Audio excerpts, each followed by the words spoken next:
दोस्तों, अमेरिका से एक ऐसी खबर आ रही है जो लाखों भारतीय आईटी प्रोफेशनल्स के सपनों पर भारी पड़ सकती है।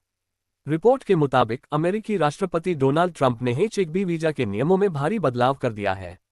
अब हर आवेदन पर कंपनियों को सालाना $1 लाख करीब 88 लाख रुपये फीस देनी होगी। ये फैसला ट्रंप की अमेरिका फर्स्ट नीति का हिस्सा है, जो विदेशी वर्कर्स पर निर्भरता कम करने का दावा करता है। ये खबर 12 सितंबर 2025 को अपडेट हुई और इसका असर भारत की आईटी इंडस्ट्री पर साफ दिख रहा है।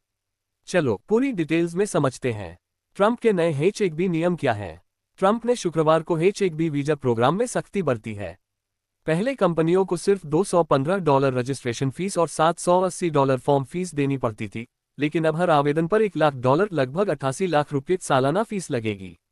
इसका मकसद है कि कंपनियां विदेशी वर्कर्स को स्पॉन्सर करने से पहले सोचें और अमेरिकी युवाओं को प्राथमिकता दें।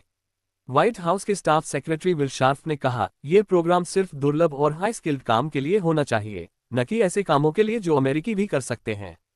ट्रंप ने खुद ट्वीट कर कहा, टेक इंडस्ट्री इस फैसले से खुश होगी। ट्रंप का कहना है कि H-1B सिस्टम का दुरुपयोग हो रहा है।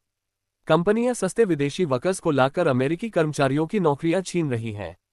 रिपोर्ट के मुताबिक H-1B वीजा धारकों को औसतन $60,000 सालाना सैलरी मिलती है, जबकि अमेरिकी टेक वर्कर्स $1 लाख से ज्यादा कमाते हैं। ये फीस बढ़ाकर ट्रंप चाहते हैं कि कंपनियां सिर्फ जरूरी स्किल्स वाले लोगों को ही स्पॉन्सर करें ताकि अमेरिकी युवाओं को मौका मिले।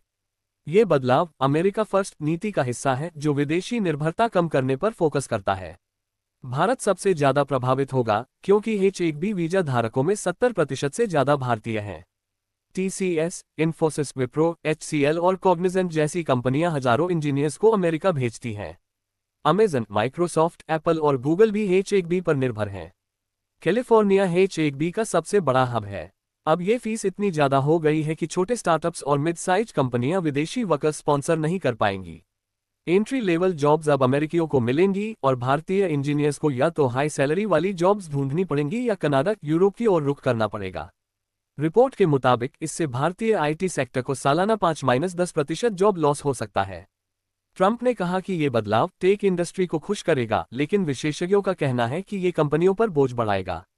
विल शार्फ ने जोर दिया कि H-1B का दुरुपयोग बंद हो और सिर्फ ट्रूली एक्सेप्शनल टैलेंट को वीजा मिले। ये फैसला ट्रंप की दूसरी टर्म की शुरुआत में आया है, जहां इमिग्रेशन पर सख्ती का वादा किया गया था। डेमोक्रेट्स ने इसे एंटी इमिग्रेंट बताया और कहा कि ये अमेरिकी इनोवेशन को नुकसान पहुंचाएगा। भारतीय अमेरिकन कम्युनिटी लीडर्स ने चिंता जताई कि ये लाखों परिवारों को प्रभावित करेगा।